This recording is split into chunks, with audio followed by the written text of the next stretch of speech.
This is Shaun Sport in podcast form. Heaps going on in the sporting world at the moment. Quickly just touch on the fact that Ange Postecoglou yesterday, we were able to speak to Robbie Slater, Nat, about him taking over as Tottenham coach. He's been given a 4-year deal. I know. Which is, I find it solid, isn't it? yeah, it's really solid. That means they're actually backing him in. So this is the first time an Australian coach has ever... Yeah, and Nath, honestly, bloody good. the way they turn over coaches, Yes. as we've all seen during the many years watching sport, that you think, oh, mate, they'll give him a 2-year running deal. Yeah. After 1 year or even 6 months, see you later out the door. If they, Ted Lasso lasted 3 seasons. he so did 3 seasons. He should have lasted longer, though. He should That have. was Geez. really he left on weak. his terms. I know, but like... Did you cry at the last? Have you seen the last one? Yes, I have seen What the about last Richmond, though? Did the you fans? one. Did I Sean cry? I don't know if I did cry. didn't What actually, no. When did you cry during Yeah, the... what was No, the no. part? It was that the you video, cried? wasn't Too it? tough When to they were cry. all crying at the video. I was full on. Full on. Oh, so was it the video when you cried? Harry's Oh, I blocking can't his say. It's ears. emotional. Or was it the dance from Sound of Music? So long, farewell, auf Wiedersehen, say goodbye. Yeah, Was it I'm that? not sure about that part. Anyway, so that was big news yesterday. Good luck to Ange, and we'll see what Tottenham have to do over the next How much couple is he of getting paid? seasons. Do we know? Getting paid about $5 million a year. Well, Is that so that's a $20 million deal. is that quite? Oh, I'd say that's Is that- relatively cheap. Yeah, that's It might be more. Might be like 7. Because in my brain, I thought that coaches in that league, and Tottenham's quite. I hear they don't win very often. They built a $1 billion stadium for themselves. But I saw the news last night and they said Tottenham's great, people love the club, blah, blah, blah. And they said, but anyone that's ever gone there to win has gone to the wrong place. Is that right? Wow. Amy? Yeah, they haven't won You enough know. titles. Gareth Bale was one of their biggest heroes. Yeah. He was an absolute superstar. Couldn't get it done. No. Who's a couple other ones off the top of your head, Amy? Champs of the game that Harry played there. Kane. Harry Kane. Well, Sonny. Harry Kane's going to leave. He's gone to Real Defoe. Madrid. Yeah. William Harry Defoe? will go, yeah. Harry's going to go. Yeah. Anyway, everyone leaves. Yeah. They're a team that should So be they're winning. the Dockers, is what you're saying. Yeah, but you know what? They leave. Yes. You know, you're not. Amy We're ahead of the agreed. game. Amy you don't know agreed anything about football. vigorously. I'm We're with you. inconsistent. That's Yeah. our problem. We're too inconsistent. Well, what they don't have at Tottenham is they're not owned by a Saudi-backed conglomerate, which is why I'm going over to LIV Golf at the Super moment. segue. Yes, who have had an absolute huge victory against So the funny. PGA. I love it. And all the Americans are like, oh, you're ruining golf and we hate you and you're all out. No one gets to play in these competitions and we're going to win the day and all the rest of it. Money won the day. Of course, money Dirty won the day, money but too. also, the PGA have realised the momentum that LIV Golf has, and they've decided that they've got to join them. That really is what it's come down to, isn't it? Yeah, so what's happened is Yasser Al-Rumayyan, he is the governor of the Saudi's $620 billion investment fund. All of a sudden, now with this merger, he is now the boss of this new conglomerate, which they're haven't named yet, but let's just call it the World Tour of Golf for the sake of it. So he's taken over and seems like he's won the day. We will be investing in the growth of the game of golf and doing many new things that I think will have a better engagement from the players, the fans, the broadcasters, the sponsors, everyone else. And hopefully to even give a better access for more and more people to the game of golf. Now, that sounded pretty boring, but at the end of the day... Where are the trumpets? What happened? Well, at the end of the day, LIV Golf did exactly what he was talking about. Better engagement, different to anything we'd seen before. And it's not a merger, it's a takeover. It's a takeover. Well, the Americans wouldn't see it that way, of course, Nat. Some of those guys with the stiff, wearing the stiff outfits all the blazers. time and all the blazers and stuff like that. They were they were speaking, and we're so grateful that we've been able to negotiate a deal. And Yasser came to the table, and was happy to talk to us. Can you play that grub again? It was so interesting. This guy's the chairman of, a massive oil company, so he's got all the money in the world, and he's the chairman of Newcastle United. He's a board member of Uber and SoftBank as well. Yeah. Do you reckon, what colour do you reckon his credit card is? What's the height? Do you reckon? Is there titanium or platinum? I think it's some sort of it's metal an that we unattainable- don't know about because it comes from another Oh, planet. unobtainium, which is from Wolverine. That's what Wolverine's made out of. Do you reckon he's into loyalty programs as well because he No, spend a wouldn't lot? need it. Wouldn't need it. Swipe that He's card. not collecting the points. He's not using points to upgrade, Shaun. We will be investing in the Oh, growth no, of the game of golf. Shh, and go away. doing He's investing. You weren't supposed to be on the show the first time. You're not going to make a repeat. What we haven't heard yet is what happens with the sign-on fees that Yes. all the top golfers have signed on for to play in LIV alone. And also right. the litigious nature of the whole Those fallout. contracts. Like, oh, remember all the- they were yeah. all suing each other on car spots. Oh, they've said there's going to be no so everything's been litigation's dropped. gone, completely gone. So I'd imagine though, if you've got a contract with LIV, you go, hang on a second, Yeah. mate, yes sir, I've signed this. Well, what about the other ones who were loyal to the PGA and it turned down the money because they they were purists? Well, that's now gone. I know. Now everyone's wearing shorts.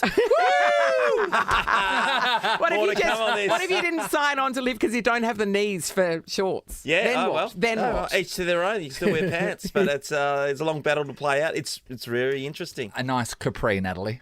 That is always the answer, Nathan. We're heading over to the East Coast to catch up with Matthew Pavlich, the big Pav. What's going on over there, Pav? I just like coming to Melbourne in June, Shawnee. You know, so got withdrawals from all my playing days. I just wanted to come back where it's probably warmer than it is in Perth right now. Yes, I was just there for the weekend too, Pav, and it was like bright sunshine and about 17, 18 degrees, Yeah. delightful. Well, you know, Sean and I kayaked to work this morning. Yeah, Oh, absolutely. hailed and No, I'm here for all Australian duties, Shawnee. So, Oh, great. Yeah, I'm trying to get a seventh. I'm here to select. I'm here to select. Help select along with the rest of the panel members. That we have a number of meetings throughout the year, and this is our first meeting to discuss who's had good seasons to date and start it's a bit forming early, isn't it? opinions. Oh, it's only halfway mark. halfway mark. So you start working out who might be in the side to begin with. We meet again at the back end of the year, and then also once the year is finished. So this is the first of a few meetings and a number of difficult discussions. Yeah, there is difficult discussions, and getting back to the fact that you have 6, not 7, which you richly deserve the 7. What year was it where you kicked that? No, honestly, that year you came flooding home and kicked like all the goals in the world, 8s and 9s and 6s, and then I don't think they selected you. Maybe you might have gone... 2012 might be the year you're talking about, Yes, Shaun. I Yeah, do. it's a sore point for all of us. No. I'm still upset about it. What were you doing back in 2012, Nathan? Same job. What was that? Sitting here, Sitting same here in chair. exactly the same chair. Still single, exactly the same personal life. You might have It's good lived to somewhere. see you different. progressed. It's good to see you progress from there. Thank you. Yeah, you're right, Natalie. Yeah. I've been living in a different Yeah, apartment. yeah. You're in a different It's a long two-bedroom time ago. apartment. We've all moved on. Not all of us. No, there's moving on. There's moving to the left a bit. I think that might be what I do. Pav, how many people are on the selection panel? How many people meeting? That's a good question. So I've got the email in front of me. I'm going to bring it up because I can't remember exactly how many. I think there's the likes of Nathan Buckley, Eddie Betts, Yep. Gil McLaughlin obviously sort of chairs along with Andrew Dillon, who's the CEO-elect, Kevin Bartlett, Kane Corns, Glenn Jakovich, and myself is probably, and Laura Kane, who works within the AFL operations department. So, yeah, good mix of people, and Jude Bolton's the other one that I met. right. So, yeah, No, good. Okay. All-star panel, really. Now, Pav, can we talk about some other sports just quickly? Because we all were watching the news this morning to check out that LIV Golf and the USPGA or the PGA and European, they've all merged together. So it funny. seems like, LIV Golf from the outside has won this battle because the others have had to come to the party here. Yeah, look, it seems that way from the outside. I'd love to be in those meetings finding out what the negotiations are and where it's all landed, because they've said it's, in inverted brackets, great for the game of golf, but they've also said that they'll merge into a single for-profit entity, which means that the PGA Tour, European Tour, are basically hopping into bed with LIV, and the commercial outcomes will be really, really interesting because if you think about it, they're a startup business, LIV Golf, and they'll be bleeding money because they don't really have any. Yes, they've got sponsorships and commercial kind of corporate entities backing them, but they've also just got obviously the Saudi-backed group. So there's no real revenue or substantial sort of business case right now. So for them all to come together, it obviously means that there's a sharing of the pie. I'd love to know what the split of that pie would look like, because the PGA Tour and the European Tour are obviously long, successful, wealthy competitions. So to bring it all together, they've done a lot of work, and it sounds as though everyone's been kept in the dark, including the Shark, Greg Norman, the players. It'll be really interesting to see where it washes out. But I think what LIV tried to do in terms of disrupting the game and saying, hey, we think there's a better way to do things. Maybe this. Well, wouldn't it be great to have a similar circuit like they do with the F1, take golf around the world and play it in Australia, have an Australian tour as well, rather than it just being, the three big majors in the US and obviously British. Now they're able to bring all those together with the European Tour and hopefully a World Tour. And what about players like Tiger, who said no to LIV, and they offered him over $1 billion to sign with them, and now he's going to be playing for them anyway for free. So funny, Oliver. I mean, I'm sure he's not struggling for $1, but still, it's a bit of a backflip from everyone there. Look, it'd be really interesting to see how it washes out. My sense will be it's a win for everyone here, because the Tigers of the world and the Rory McIlroys of the world who said no, we don't need the money. We're going to keep staying with and align ourselves with the PGA Tour. They'll still get a good outcome, because there might be more money flooding back to the broader playing group, if you like, of golf. But LIV are obviously getting their way, because pretty quickly PGA Tour and European Tour said, well, we need to come to the party here, or else all our good players are going to be gone. Well, it is if you can't beat them, join them. But I would just love to have known who got the short straw, and in their boardroom meeting at the PGA, where all are sitting around going, okay, so we're gonna go with LIV, are we? Okay, who's making that call? Because I'm not calling them. I told them it'll never work. Oh, no doubt. And rock scissors paper, I reckon. Yeah, exactly. And Pav, really big news in Australian football, the round ball game, is the fact that Ange Postecoglou got the gig at Tottenham. It's never been done before from an Australian. This is big. This is underrated. This is underrated, Shaun. It was, as you said, never been done before. Ange Postecoglou, he's done it the hard way in many ways. He was working the media, went to the A-League, won a couple of championships, then represented the Socceroos, won the Asian Cup, then went up to Japan and did really well up there, across the Celtic, and he's just dominated there in the Scottish League the last couple of years. Just wins for fun, really. He's done such a great job. And now, the first ever Australian into the English Premier League on a 4-year deal at one of the big clubs. It's not one of the clubs that sort of skunks around and in and out of the championship. This is a team that challenges year after year for Europa League, for Champions League. This is a really big club, Tottenham, and for him to get the gig on a 4-year deal, we know that managers change as often as your undies, but it's a great result for him, and let's hope it's a successful one.